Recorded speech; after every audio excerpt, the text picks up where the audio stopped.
O café quente derramou na pasta de couro italiano. Sua imprestável. Lixo! Gritou o bilionário, humilhando a faxineira na frente de toda a diretoria. Limpe isso com a língua se preciso. Ele a demitiu ali mesmo, rindo. Mal sabia ele que aquela mulher silenciosa, com cheiro de desinfetante, não era apenas uma faxineira. Ela era a guardiã de um segredo.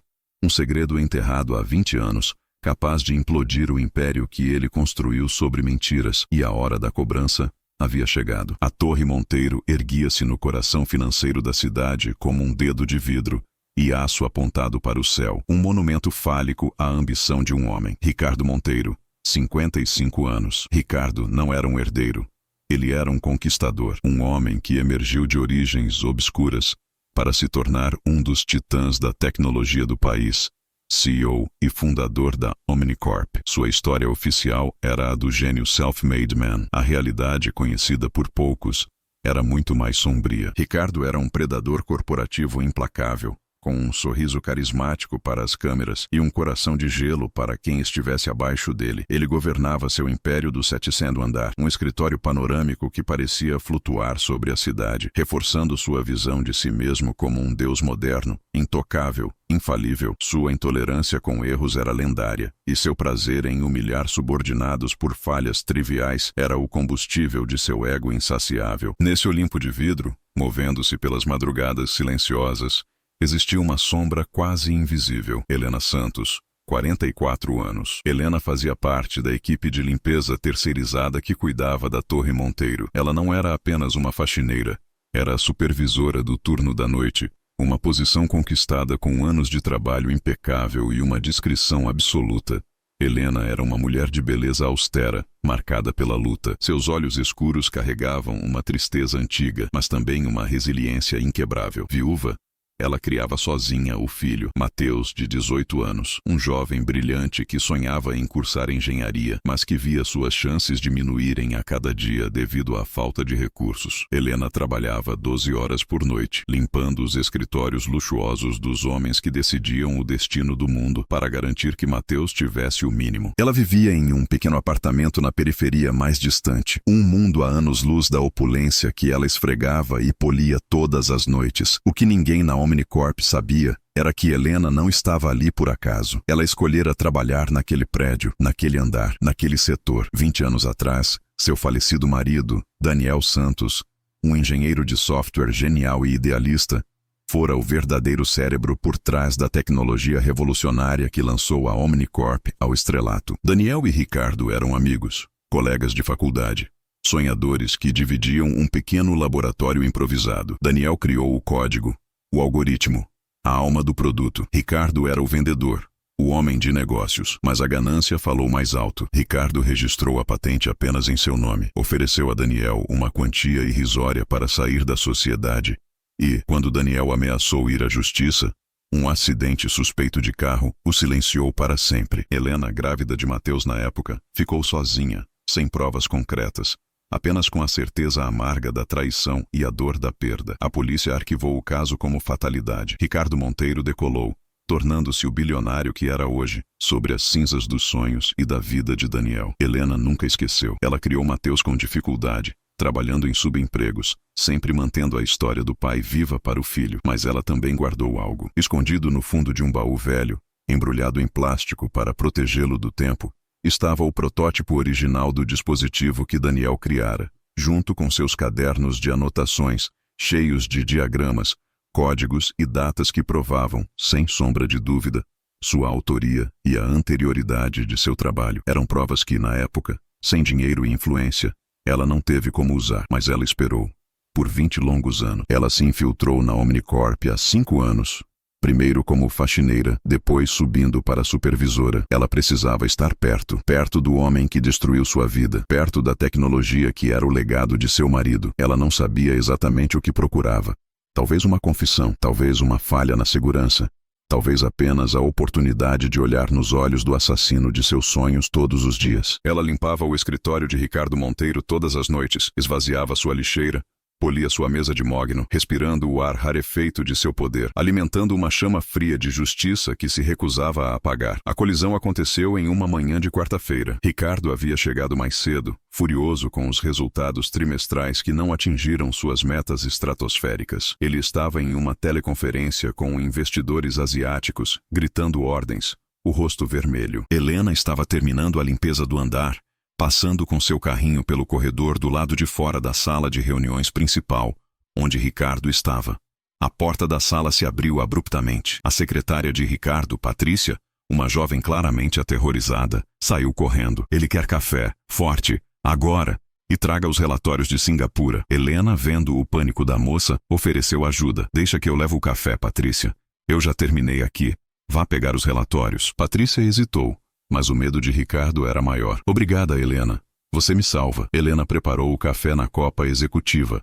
Um expresso duplo, forte, exatamente como Ricardo gostava. Ela sabia disso, obviamente. Colocou-o em uma xícara de porcelana fina e levou-o em uma pequena bandeja de prata. Ela bateu levemente na porta da sala de reuniões e entrou. A sala era um aquário de poder. Ricardo estava de pé, de costas para a porta, ainda falando, gritando, na teleconferência. A mesa oval gigantesca estava ocupada por 5 diretores pálidos, que pareciam encolher em suas cadeiras caras. Helena se aproximou da mesa, silenciosa como uma sombra. Ela se inclinou para colocar a xícara ao lado de Ricardo. Foi nesse exato momento que ele se virou, gesticulando amplamente em sua fúria. Seu braço bateu na bandeja. O café quente voou. Atingiu a frente de sua camisa de seda branca e pior, encharcou uma pasta de couro italiano caríssima que estava sobre a mesa, pertencente a um dos diretores. O silêncio foi absoluto. Ricardo olhou para a mancha em sua camisa, depois para a pasta ensopada, depois para Helena,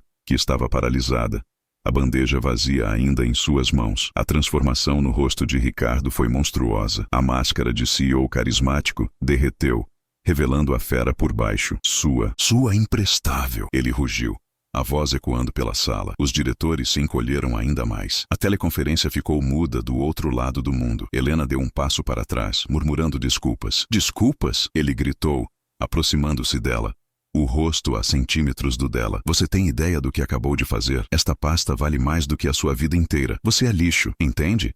L-I-X-O. Ele agarrou a xícara vazia da bandeja e a atirou contra a parede de vidro, onde ela se estilhaçou. Limpe isso, ele ordenou, apontando para o café derramado na mesa e no chão. Limpe com a língua se preciso.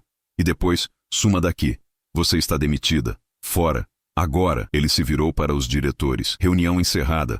Todos vocês, inúteis. Fora também. Helena ficou ali, no meio da sala devastada, cercada pelos cacos da xícara e pelo cheiro de café e humilhação. Os diretores passaram por ela, evitando seu olhar. Ricardo saiu bufando, batendo a porta. Ela estava sozinha, demitida, humilhada da forma mais brutal. 20 anos de espera. Para isso, para ser chamada de lixo pelo homem que roubou a vida de seu marido, mas enquanto ela se ajoelhava para começar a limpar a bagunça, algo em seu olhar mudou. A resignação deu lugar a uma determinação fria. Ele havia cometido um erro. Ele havia acordado a leoa adormecida. Ele havia dado a ela não apenas a raiva, mas o motivo. A humilhação não foi o fim. Foi o estopim. A demissão foi um espetáculo de crueldade calculado. Ricardo fez questão de que a história se espalhasse pela empresa. A faxineira incompetente que quase arruinou uma reunião de diretoria e foi sumariamente descartada. Ele queria usá-la como exemplo, um aviso para qualquer um que ousasse falhar, por menor que fosse o erro. Ele nem sequer registrou o nome dela em sua mente. Ela era apenas a faxineira. Helena, no entanto, não foi para casa chorar. A humilhação pública, em vez de quebrá-la, cristalizou sua determinação. 20 anos de luto silencioso e observação paciente haviam lhe dado uma compreensão profunda da psique de Ricardo Monteiro. Sua arrogância era sua maior vulnerabilidade. Ele a subestimava, ele a via como lixo. E o lixo, ele não percebia, podia ser inflamável. Ela voltou para seu pequeno apartamento e abriu o baú velho. Lá estava o protótipo, o dispositivo que Daniel criara, ainda funcional, e os cadernos, páginas e páginas de equações, diagramas e, crucialmente, datas. Datas que antecediam em 2 anos a fundação da Omnicorp. Provas irrefutáveis. Mas como usá-las? Ir à justiça ainda era arriscado. Ricardo tinha um exército de advogados. Ele poderia alegar que ela roubou os documentos. Ela precisava de algo mais. Precisava de uma testemunha.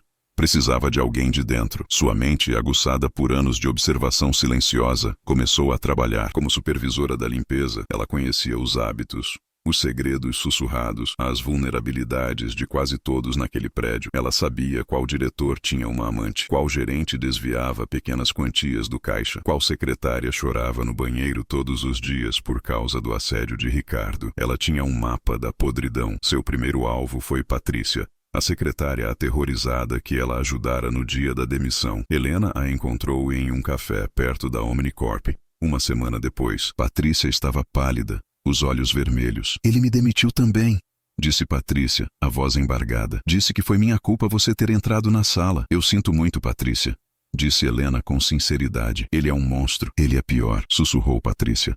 Você não tem ideia das coisas que eu vi, que eu ouvi. Talvez eu tenha, disse Helena, inclinando-se. Patrícia, meu nome não é Helena Santos por acaso. Meu falecido marido era Daniel Santos, o cofundador da Omnicorp. O homem que Ricardo Monteiro apagou da história. Patrícia arregalou os olhos. A história de Daniel Santos era uma lenda obscura na empresa, um fantasma sussurrado nos corredores. Helena contou sua história. Mostrou a Patrícia cópias das fotos antigas de Daniel e Ricardo juntos, jovens, sorridentes. Mostrou cópias de algumas páginas dos cadernos de Daniel. Patrícia, que trabalhara para Ricardo por 5 anos e conhecia sua crueldade, acreditou nela instantaneamente. Eu sabia, disse Patrícia. Eu sempre senti que havia algo errado. Ele tem um cofre no escritório, um que não está nos registros oficiais. Ele guarda coisas lá, coisas antigas. Era a peça que faltava. Helena sabia qual era o cofre. Ela o limpava todas as noites. Um pequeno cofre escondido atrás de um painel falso na biblioteca particular de Ricardo. Ela nunca soube a combinação. Mas talvez Patrícia soubesse. Eu não sei a combinação, admitiu Patrícia. Mas eu sei que tem a ver com a data em que ele diz ter tido a epifania para criar a Omnicorp. Ele é obcecado com essa data. Helena sabia qual era a data que Ricardo celebrava todos os anos como o aniversário da empresa. A data que era, na verdade, 3 dias depois do acidente de Daniel. O plano era insano, perigoso. Mas Helena não tinha mais nada a perder. Patrícia, movida pela culpa e pelo desejo de vingança por sua própria demissão, concordou em ajudar. Na noite seguinte, Helena usou seu antigo crachá de supervisora, que ela esqueceu de devolver, para entrar no prédio. Era um risco enorme, mas ela conhecia as rondas dos seguranças, os pontos cegos das câmeras. Patrícia a esperava perto do elevador de serviço, com um cartão de acesso temporário que ela conseguira emprestado. Elas subiram ao 700º andar. O escritório de Ricardo era um mausoléu silencioso e escuro. O coração de Helena batia forte. Elas foram até a biblioteca. O painel falso. O cofre. Helena tentou a data. Mês, dia, ano. Nada. Dia, mês, ano. Nada. Ela tentou variações. A adrenalina corria. Elas tinham pouco tempo. Pensa, Patrícia, sussurrou Helena. Alguma outra coisa sobre essa data? Ele sempre dizia que foi às 3h15 da manhã, que acordou com a ideia. Lembrou Patrícia. Helena tentou. A data e a hora. 0315. Pressionou e o cofre abriu. Lá dentro não havia dinheiro. Havia uma única pasta. Uma pasta antiga de cartolina, com o nome Daniel S. escrito à mão. Helena a pegou, as mãos tremendo. Dentro estavam os documentos originais da parceria entre Daniel e Ricardo. O contrato social inicial, que Ricardo alegava nunca ter existido. Cartas trocadas entre os dois, onde Daniel detalhava o progresso do projeto e Ricardo o encorajava. E a prova final, um acordo de confidencialidade assinado por ambos, datado de 6 meses antes da suposta epifania de Ricardo, onde Daniel concordava em não divulgar o projeto antes que Ricardo conseguisse o financiamento. Era a arma fumegante. Ricardo não apenas roubou a ideia, ele premeditou tudo. Elas fotografaram cada documento com seus celulares, colocaram a pasta de volta, fecharam o cofre, saíram do prédio sem serem detectadas. Helena agora tinha tudo: o protótipo original, os cadernos de Daniel e a prova da fraude de Ricardo, tirada de seu próprio cofre. Mas como usar isso? Ela não queria apenas uma vitória legal. Ela queria justiça poética. Ela queria que o mundo visse quem Ricardo Monteiro realmente era, no palco de sua maior glória. E como se o destino estivesse finalmente do seu lado, a oportunidade surgiu. A Omnicorp estava prestes a lançar seu novo produto revolucionário, o Quantum Leap, um processador baseado na tecnologia original de Daniel, mas que Ricardo estava vendendo como sua própria criação. O lançamento seria um evento de gala global, transmitido ao vivo pela internet, com a presença dos maiores nomes da tecnologia e da mídia mundial. O local, o próprio átrio da Torre Monteiro. o palco perfeito para a queda de um titã. A contagem regressiva para o lançamento do Quantum Leap havia começado. A cidade estava coberta de outdoors com o rosto sorridente de Ricardo Monteiro, ao lado da imagem futurista do novo processador. O futuro é Omni, proclamava o slogan. Para Ricardo era o ápice de sua carreira, o momento que o colocaria no panteão dos visionários da tecnologia, ao lado de Steve Jobs e Elon Musk. Ele estava eufórico, cego pela própria propaganda, completamente alheio à tempestade que se formava sob seus pés. Helena e Patrícia trabalhavam nas sombras, transformando o pequeno apartamento de Helena em um quartel-general de guerrilha. Elas sabiam que tinham apenas uma chance. A apresentação de Ricardo seria transmitida ao vivo para milhões de pessoas. A humilhação dele precisava ser tão pública e inegável quanto a dela havia sido. Elas precisavam de ajuda. Patrícia contatou um antigo colega do departamento de TI da Omnicorp, Marcos, um nerd idealista que sempre desprezou a arrogância de Ricardo e que fora demitido por apontar uma falha de segurança no sistema. Falha essa que Ricardo ignorou. Marcos odiava Ricardo o suficiente para topar a missão. Ele seria o homem por dentro, o fantasma na máquina. O plano era audacioso. Marcos usaria suas credenciais antigas, que ele espertamente nunca desativou completamente, para acessar o sistema de apresentação do evento. No momento exato em que Ricardo estivesse no auge de seu discurso, prestes a revelar o Quantum Leap, Marcos trocaria a apresentação oficial pelos arquivos que Helena e Patrícia haviam preparado. As fotos dos documentos do cofre, páginas dos cadernos de Daniel, talvez até uma gravação antiga de Daniel explicando sua invenção, que Helena encontrara em uma fita cassete. Enquanto Marcos trabalhava na parte técnica, Helena preparava o golpe final. Ela usou parte do pouco dinheiro que lhe restava para comprar um ingresso para o evento. Não um ingresso VIP, mas o mais barato, para a Galeria Geral, uma área elevada nos fundos do átrio, destinada a estudantes e funcionários de baixo escalão. Ela precisava estar lá, precisava ver o rosto dele. Ela também fez algo que lhe custou muito. Contatou um jornalista investigativo, Pedro Mendes, conhecido por sua integridade e por derrubar figurões. Ela lhe contou a história, mostrou as provas, mas pediu que ele esperasse. Eu não quero uma matéria no jornal, Pedro. Eu quero que o mundo veja ao vivo. Esteja lá, com sua câmera, e esteja pronto. Os dias que antecederam o evento foram de uma tensão quase insuportável. Helena mal dormia. Cada sirene na rua a fazia pular, temendo que Ricardo tivesse descoberto algo. Ela olhava para o filho, Mateus, que estudava para o vestibular com uma dedicação comovente, e se perguntava se estava fazendo a coisa certa. E se falhassem, Ricardo a destruiria, e a Mateus junto. Helena tem as provas, tem o plano, tem a coragem, mas Ricardo Monteiro é poderoso, cercado de segurança e advogados. A chance de tudo dar errado é enorme. Será que ela conseguirá expor a verdade na frente de milhões de pessoas?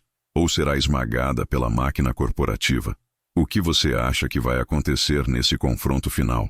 Deixe sua aposta aqui nos comentários.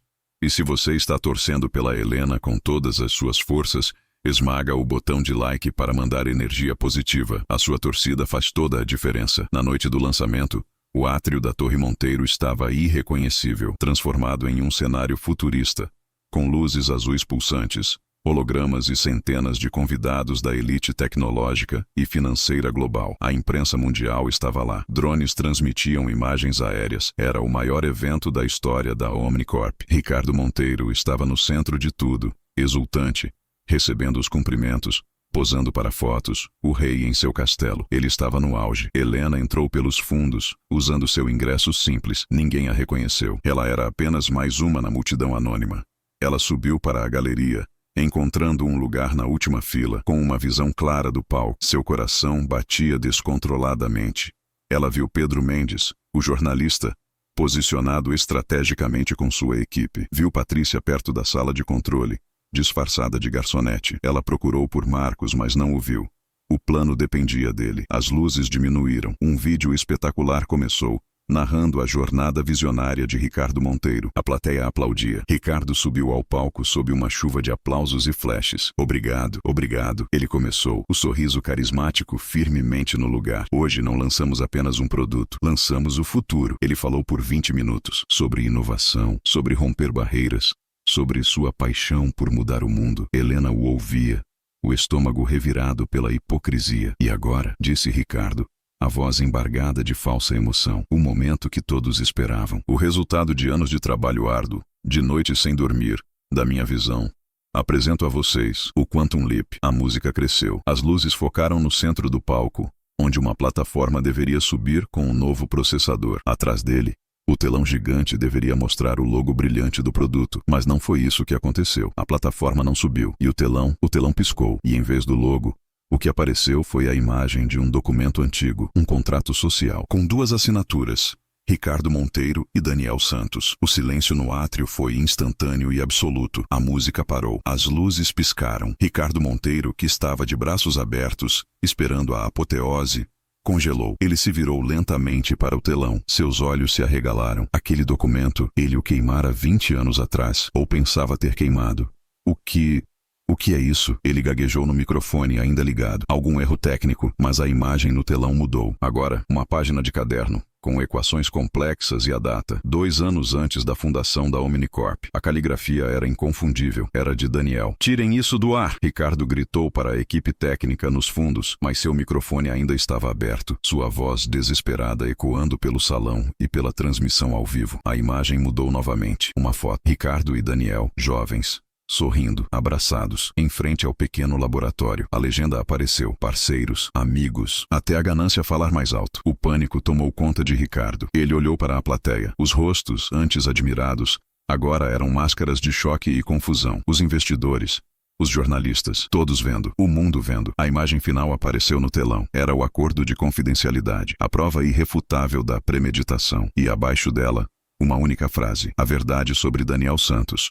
Perguntem a Ricardo Monteiro. Foi quando Helena se levantou, na galeria dos fundos. Ela não gritou. Ela não precisava. Todas as câmeras, todos os olhares, já estavam voltados para o palco, para o homem que desmoronava. Mas ela tinha uma última coisa a fazer. Ela tirou do bolso o pequeno protótipo original de Daniel. Ele ainda funcionava. Era um pequeno dispositivo que emitia um padrão de luz único, à base da tecnologia Quantum Leap. Helena o ligou. O padrão de luz dançou em sua mão. E lá embaixo, no palco, o Quantum Leap, que finalmente emergiu da plataforma, a versão moderna e roubada, começou a piscar erraticamente. As luzes azuis falharam, substituídas por um vermelho intermitente. Marcos, o hacker, havia inserido um código oculto. O novo dispositivo só funcionaria corretamente na presença do original. Sem ele, entrava em modo de falha, a prova viva, pulsante, da fraude. Ricardo olhou para o dispositivo falhando, depois para a luz na mão de Helena na galeria. E ele entendeu. Ele não foi derrotado por um concorrente. Foi derrotado por um fantasma. Pelo legado de Daniel Santos. E pela mulher que ele chamara de lixo. A cena explodiu em caos. Jornalistas correram em direção ao palco. Seguranças tentavam conter a multidão.